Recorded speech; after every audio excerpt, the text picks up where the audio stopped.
So guys अब हम जो कर रहे हैं वो है चैप्टर नंबर 10 बायोलॉजी का।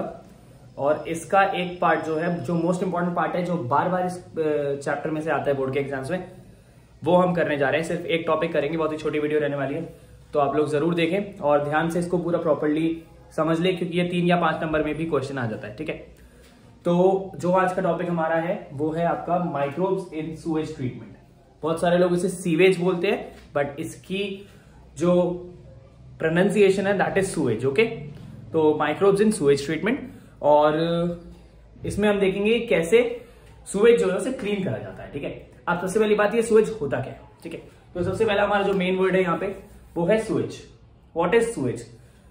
सूएज क्या होता है? बेसिकली आप लोगों को पता ही है कि जितना भी हमारा वॉशरूम का पानी होता है, जिसमें हमारा नहाना, हमारा ह्यूमन डेब्री, जितनी भी आपकी एक्सक्रीटा होता है, इसके अलावा इवन किचन का भी जो पानी होता है, वो सारा का सारा जो है वो एक नाली के थ्रू बाहर जाता है और उसे हम कहते हैं सूएज। ठीक है, sewage refers to the municipal waste water generated every day in cities and towns. Cities और टाउन्स में जितना भी वेस्ट वाटर आता है, इसमें सबसे ज्यादा ह्यूमन एक्सक्रीटा मेन पार्ट होता है। ठीक है ना, तो सबसे ज्यादा 40 होती है इसमें। इसके अलावा बहुत सारे इनऑर्गेनिक मैटर होता है, सोप्स होते हैं, डिटर्जेंट्स होते हैं, आपने खाना वाना साफ किया उसके ऑयल्स वगैरह होते हैं, ये सारी चीजें होती हैं। ठीक है, और ये सारी चीजें जो है वो काफी ज्यादा टॉक्सिक भी हो जाती हैं। ठीक है, टॉक्सिक मतलब जो ह्यूमन बॉडी के लिए या फिर किसी भी और लाइफ फॉर्म के लिए सही नहीं है।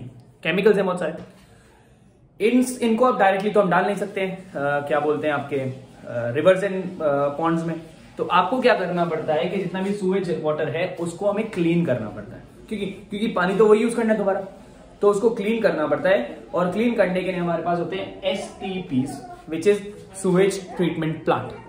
STPs जो होती है वो सूएज ट्रीटमेंट प्लांट्स होते हैं। ठीक है, डिस्पोजल से पहले सूएज ट्रीटमेंट प्लांट्स में ये पानी जाता है और सूएज का पानी साफ करा जाता है। ठीक है ना, क्योंकि पॉल्यूटेंट सारे हटाने और आपको एक साफ सुथरा पानी चाहिए। ठीक है, सूएज ट्रीटमेंट के 2 पार्ट्स हैं।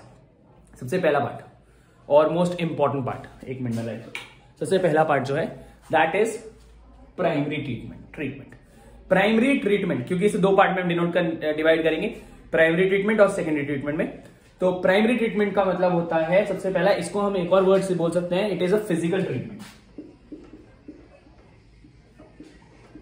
फिजिकल ट्रीटमेंट भी कहते हैं इसको।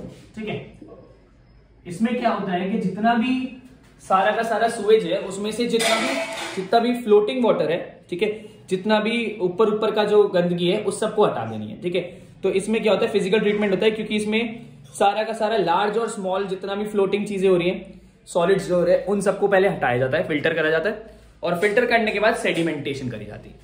तो फिजिकल ट्रीटमेंट में 2 चीजें होती हैं, एक होती है फिल्ट्रेशन और दूसरी होती है सेडिमेंटेशन। अब बहुत सारी गंदी गंदी चीजें होती होंगी उस पानी में, तो फिल्ट्रेशन के थ्रू जितनी भी सॉइल है, पेबल्स है, जितनी भी पहले फिल्ट्रेशन के थ्रू आप क्या रिमूव करते हैं, जितना भी आपका फ्लोटिंग डेब्री है, फ्लोटिंग डेब्री, DEBRIS, डेब्री मतलब गंदगी। ठीक है ना, तो ये सारी चीजें जो सॉलिड वेस्ट होता है उन सबको हटा दिया जाता है, उन सबको निकाल के साइड कर दिया जाता है, और फिर जो मिट्टी बच जाती है उसको, तो ये फिल्ट्रेशन से हो गया, और जो मिट्टी बच जाती है उसको सेडिमेंटेशन से पानी के नीचे दबा दिया जाता है। सारी मिट्टी जाके पानी के नीचे आ जाती है। ठीक है, सारी की सारी पानी के नीचे आ जाती है, और इसको हम इसे हम कहते हैं सेडिमेंटेशन, उसे कहते हैं फिल्ट्रेशन।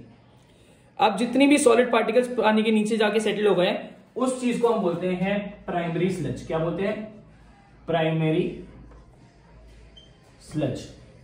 गंदगी पहले साफ कर दिया आपने, ऊपर से जितनी मिट्टी और जो भी चीजें थी वो जाके सेटल हो गई नीचे, प्राइमरी स्लज बन गई। क्या बन गई आपकी? Primary sludge.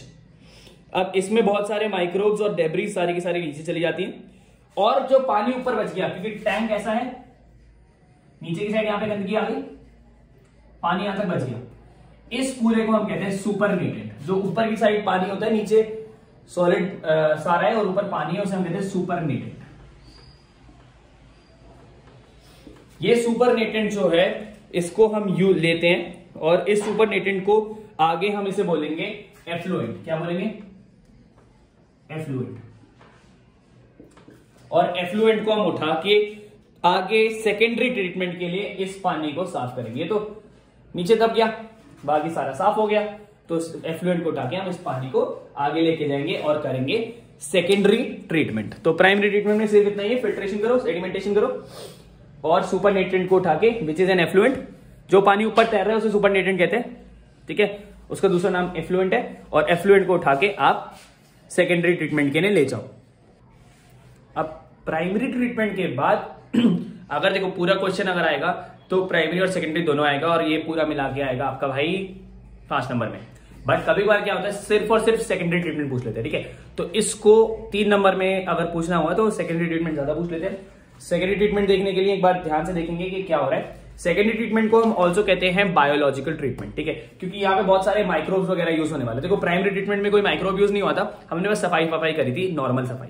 अब जो पानी बच गया उसमें भी बहुत सारी गंदगी है, और उस गंदगी को साफ करने के लिए हमें बायोलॉजिकल या फिर सेकेंडरी ट्रीटमेंट करना पड़ता है। आपको पता है कि अभी हमने एफ्लुएंट जो था, पानी का जो सुपर नेटेंट था, एफ्लुएंट को उठाया, और एफ्लुएंट को उठा के हम लार्ज एरेशन टैंक्स में डालते हैं। किसमें डालते हैं बेटा? लार्ज एरेशन टैंक्स में। ये एरेशन टैंक्स का मतलब क्या होता है कि इसमें एरोबिक बैक्टीरिया होते हैं। क्या होते हैं? एरोबिक मतलब एयर की प्रेजेंस में। तो इसमें हम क्या करते हैं, बार बार ऑक्सीजन बाहर से सप्लाई करते रहते हैं, O2 सप्लाई करते रहते हैं, O2 सप्लाई करते रहते हैं। यहाँ पे एरोबिक बैक्टीरिया जो है वो ग्रो करते हैं, और एरोबिक बैक्टीरिया जब वो ग्रो कर जाते हैं और ऐसे सप्लाई करते रहते हैं ऑक्सीजन, और साथ साथ ऐसे घुमाते रहते हैं, जिससे कि बैक्टीरिया जो है वो पूरा तरह से हर जगह पे फैल जाए अच्छे से।